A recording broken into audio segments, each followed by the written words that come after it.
कति वर्ष जति भयो त अहिले बिहा गर्नुभएको? बिहा गरेको 8-9 वर्ष बेसी हुन्छ। 8-9 वर्ष बेसी भयो। बेसी भयो। भनेपछि त्यही तपाईँले 60-55 वर्षमा बिहा गर्नुभएको रहेछ उमेरमा? हजुर। यहाँ आउँदाखेरि त अलिक कलिलो थियो नि। अनि पहिला नै सुरुमा किन बिहा नगर्नुभएको त?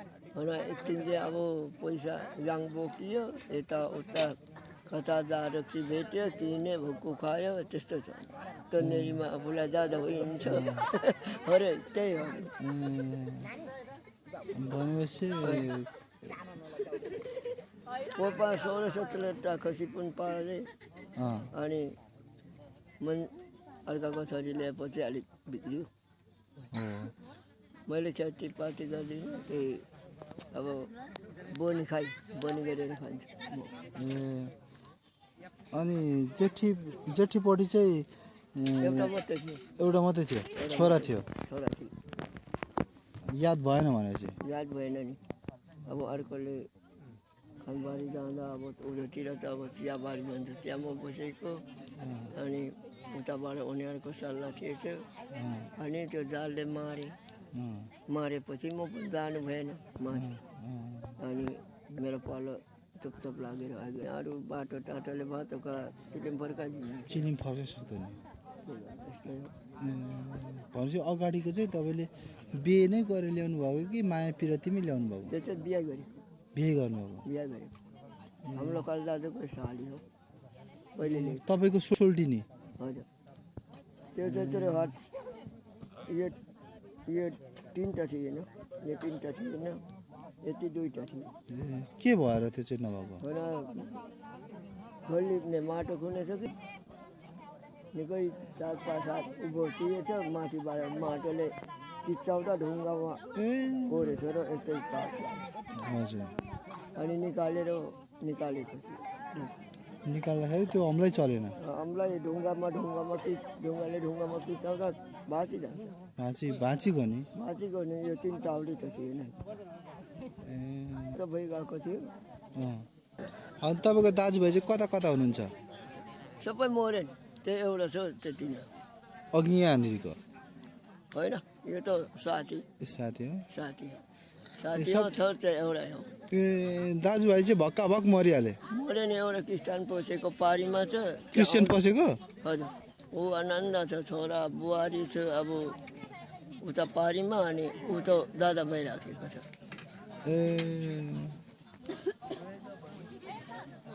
अनि तपाईँलाई पसौँ भन्दैन? पसे पनि म मान्दिनँ। किन? यसो पिउनु मन लाग्छ। त्यहाँ पसेपछि पिउनु हुँदैन भन्छन्? हुँदैन त, उनीहरूले पिउँदैन पनि। पिउँदैन है? पिउँदैन। त्यही पिउन पाइँदैन भनेर चाहिँ तपाईँ नलाग्नु भएको?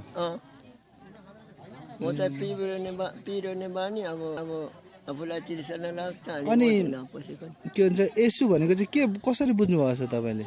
यसु धर्म भन्छ नि, हजुर।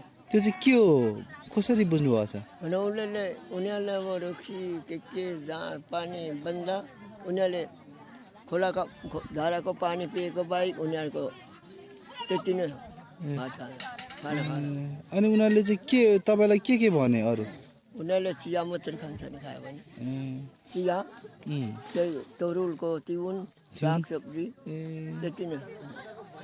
दाजु भनेपछि दाजु तपाईँको कति वर्ष पुग्नुभयो? कति वर्षको जेठो कान्छो?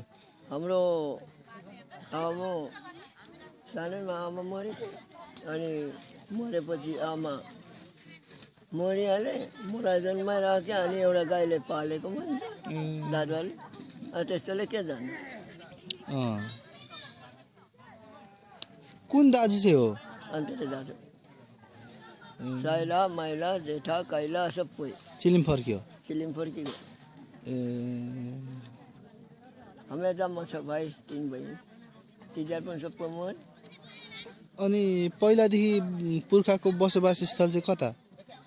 हाम्रो पारी नै हो? पारी नै। यहाँ चाहिँ अहिले आफ्नै जग्गा जमिनमा बस्नु भएको छ कि? होइन, यो दाजुको जग्गा हो। यो अहिले बिहा भएको घरको।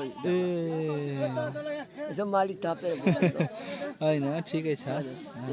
यसो बास तर पनि त अब एक ठाउँ बास सोधेपछि अर्को ठाउँ चाहिँ उसलाई बास पाइहाल्छ त्यस्तै छ। अनि तपाईँलाई चाहिँ के भनेर बोलाउँछन् गाउँको मान्छेले? गाउँको मान्छेले बोलाउँदैन, म जाइरहँदिनँ। ए, उता गयो भने 3 दिन 4 दिन लाग्छ। होइन कान्छा कान्छा भनेर बोलाउँछन् कि केही अरू नामबाट बोलाउँछन् कि? कोही कोही बेला बोलाउँछ नि यता हाट बजार आउँदा। के भनेर बोलाउँछन्?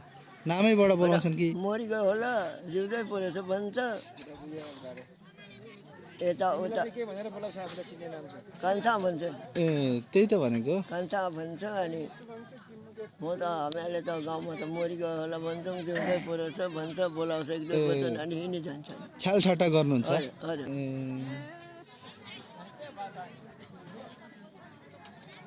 अहिले तपाईँहरू 3 जनाको परिवार हुनुहुन्छ? हजुर। तपाईँ अनि तपाईँको श्रीमती अनि नानी हो। नानी बहिनी हुनुहुन्छ है? हजुर। रामु भात खायो?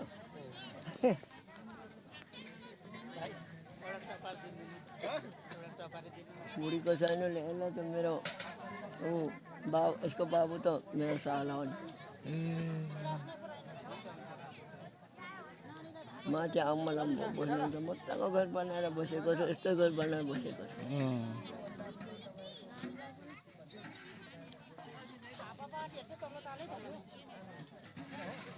बाख्रा मऱ्यो होला, अघि पाटले उसलाई लगाइदिइराखेको छु। के अब जानुहुन्छ त? अनि अब म भोलि बिहान मात्रै आउँछु। ल हस् त, छुटौँ है त।